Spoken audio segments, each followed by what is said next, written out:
नमस्कार. मी भाऊ तोरसेकर. तुम्ही बघत आहात प्रतिपक्ष.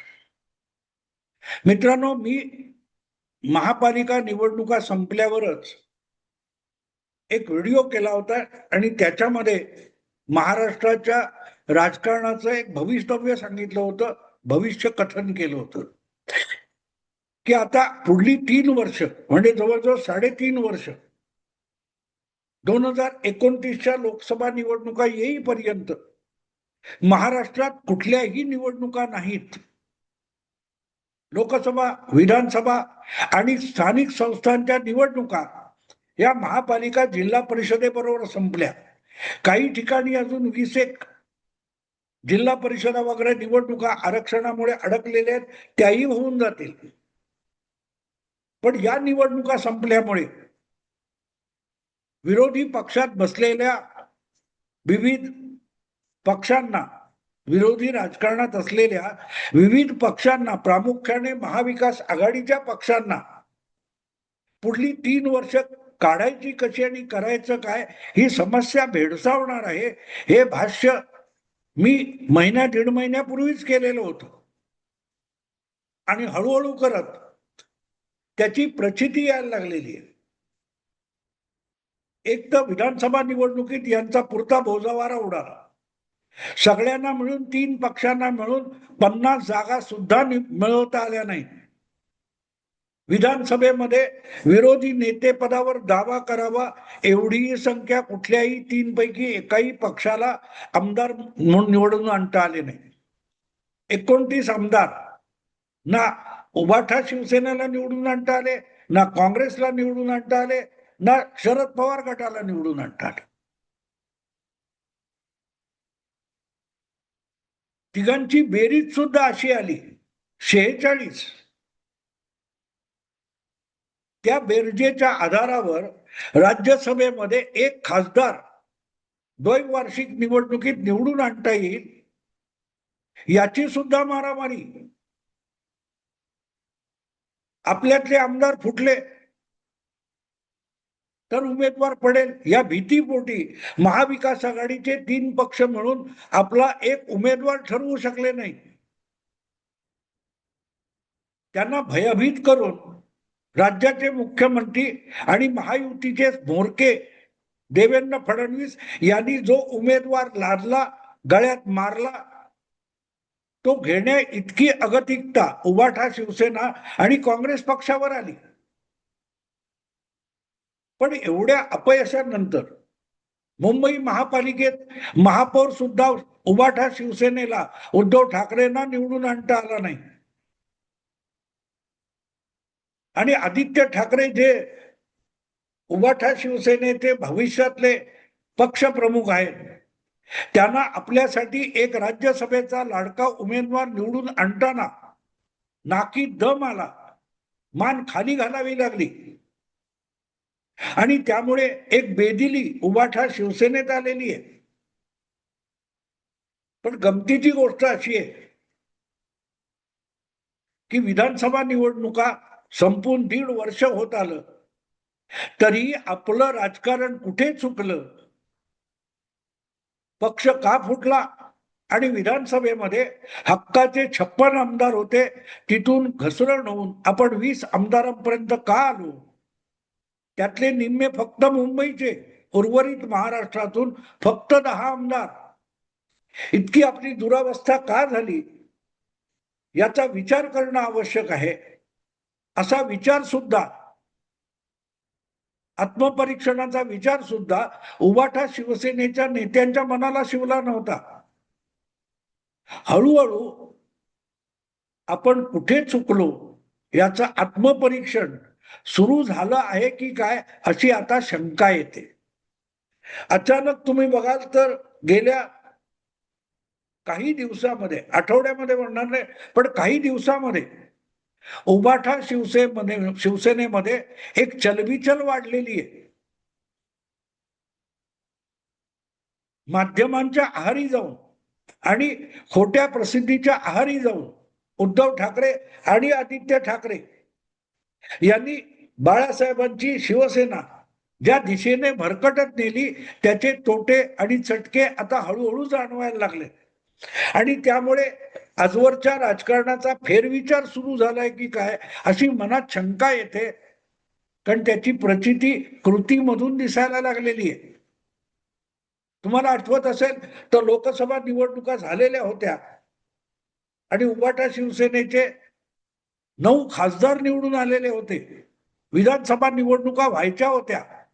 अशा वेळेला मोदी सरकारने संसदेमध्ये जो वक्फ बोर्डाचा कायदा आणला, वक्फ सुधारणा कायदा आणला किंवा विधेयक आणलं, त्यावर पक्षत्याग काय तो सभात्याग करण्याची पाळी उबाटा शिवसेनेच्या खासदारांवर आली. आणि त्यानंतर एक मुस्लिमांचा जमाव कलानगरवर चाल करून आला आणि उद्धव ठाकरे गद्दार है अशा घोषणा दिल्या त्यांनी. तुमचे 9 खासदार आले असतील.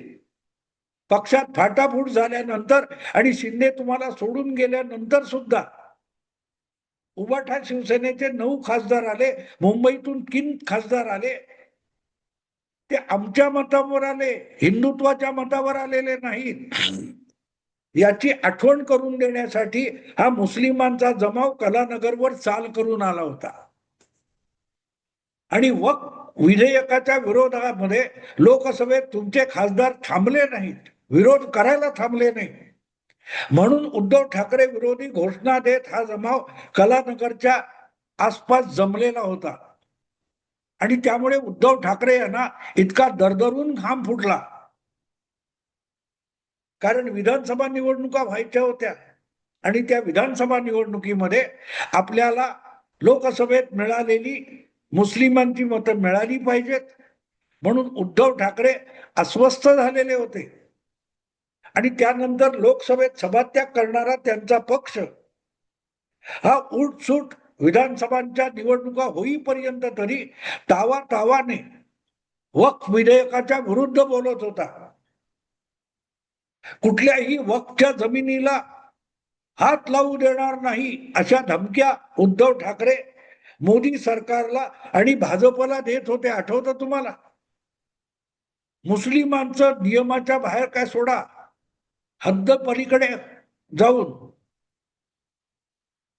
उद्धव ठाकरे लांगुल चालन करायला लागले होते. ज्यांचे पिताश्री मुस्लिम धर्मीयांच्या मतांसाठी लांगुल चालन होतं असा आरोप करत करत आपला पक्ष महाराष्ट्रभर येऊन गेले.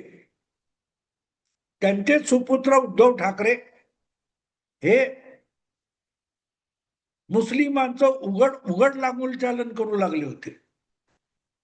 जो आरोप पूर्वीच्या काळात सगळे पुरोगामी पत्रकार शिवसेनेवर करत होते, हिंदू मुस्लिम दंगे माजवण्याचं काम शिवसेना करते, हा आरोप बाळासाहेबांवर राजरोसपणे होत राहिला.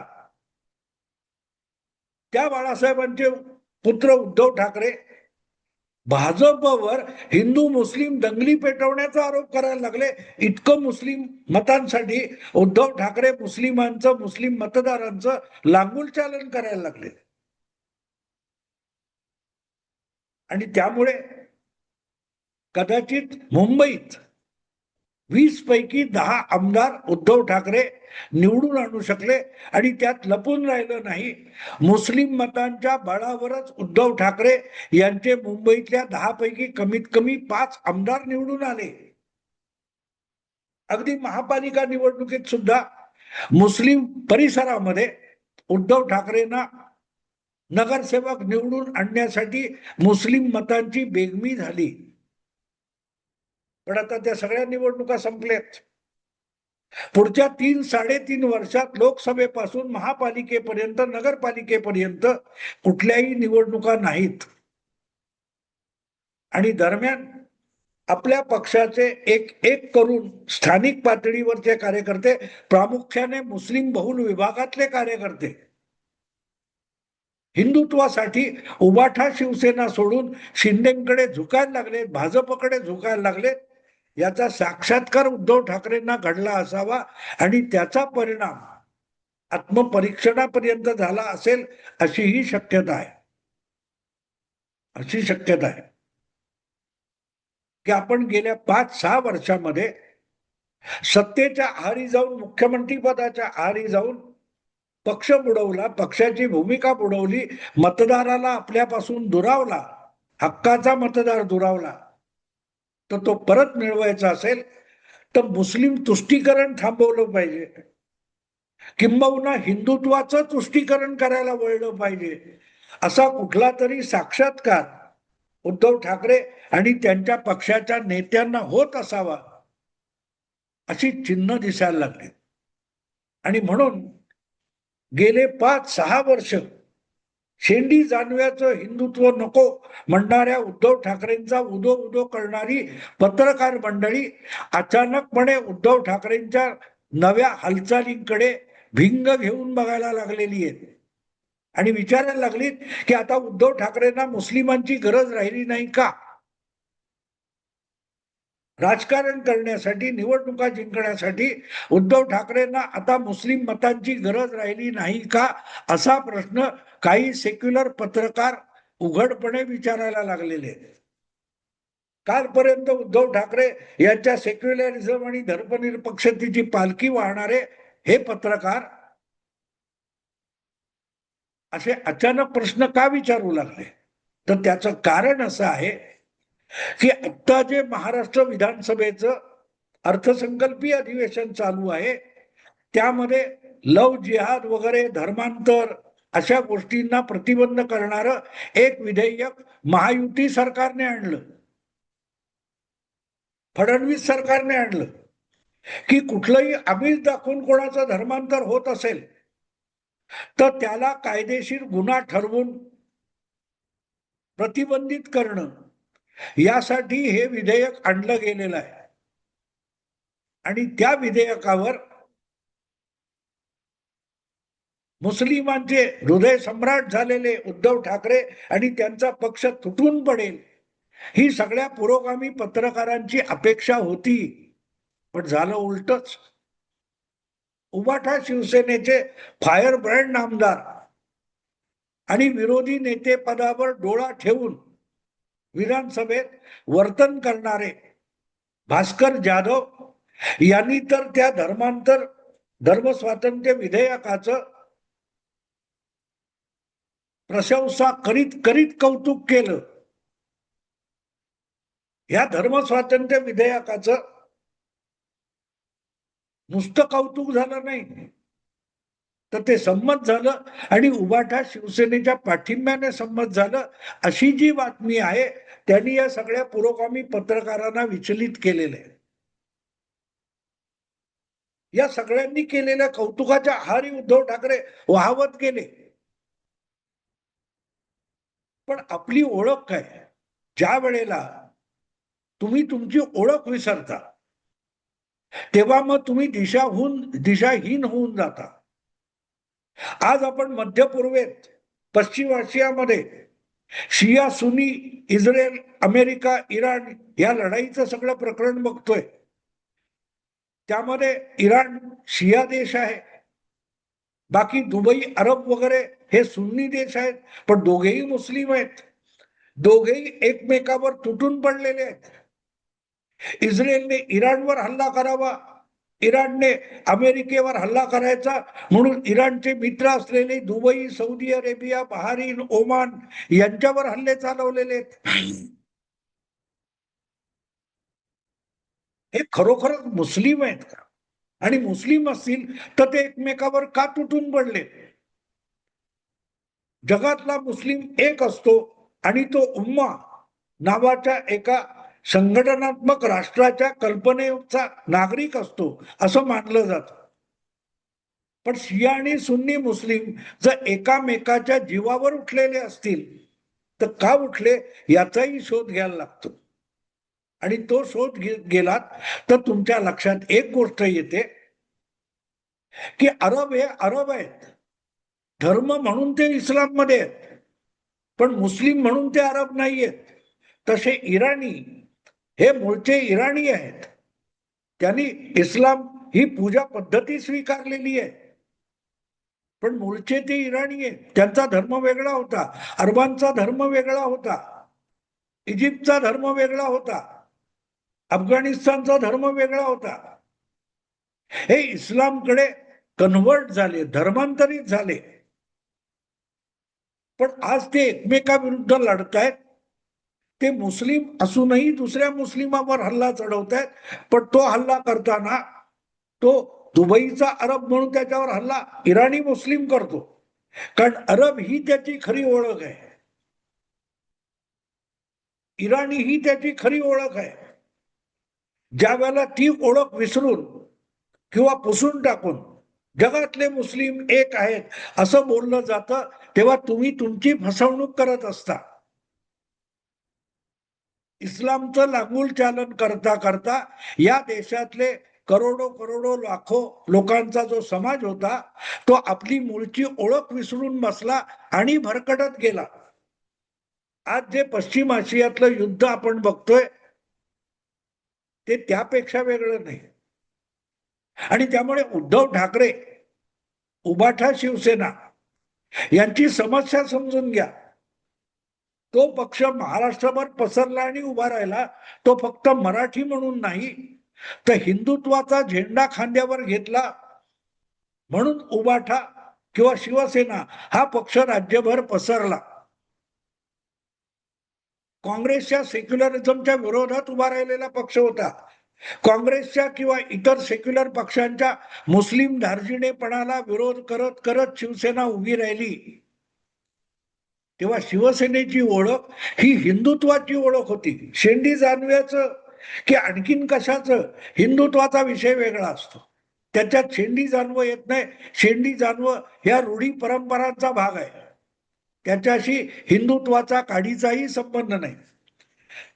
अखंड शिवसेनेची ओळख हिंदुत्वाची पायी कशी होती, उद्धव ठाकरेंनी त्या हिंदुत्ववादी शिवसेनेला सेक्युलर करता करता आपल्या पिताजींनी मिळवलेली ओळख पुसून टाकली आणि तिथेच त्यांची घसरगुंडी सुरू झाली. आणि आता इतक्या भयंकर नुकसानाप्रत आल्यावर त्यांना आपली परत जुनी ओळख मिळवायची आहे का, आणि त्यासाठी त्यांनी या धर्म स्वातंत्र्य विधेयकाचं समर्थन चालवलंय का, आणि ते चालवलं असेल तर आपण 6 वर्ष एका हिंदुत्ववादी पक्षाला सेक्युलर ठरवण्याचा मूर्खपणा केला. यासाठी सगळेच्या सगळे सेक्युलर पत्रकार आता हातपाय आपटत सुटलेत की काय, असाही प्रश्न उपस्थित होतो. उद्धव ठाकरे यांना आता निवडणुका नसल्यामुळे मुस्लिम मतांची गरज राहिली नाही, हा प्रश्न त्यातून आलेला आहे की सेक्युलर राहिला तरच मुस्लिम मतं मिळतील. बाकीचे बावळट हिंदू तुम्हाला वडिलांच्या नावावर मतं देतील, पण तुमच्या वडिलांच्या नावावर मुस्लिम तुम्हाला मत देणार नाही. म्हणून वडिलांचा वारसा पायदळी तुडवला तर मुस्लिम मतं मिळतील, ही अट घातली गेली आणि त्याच्या मागे उद्धव ठाकरे फरफटत गेले.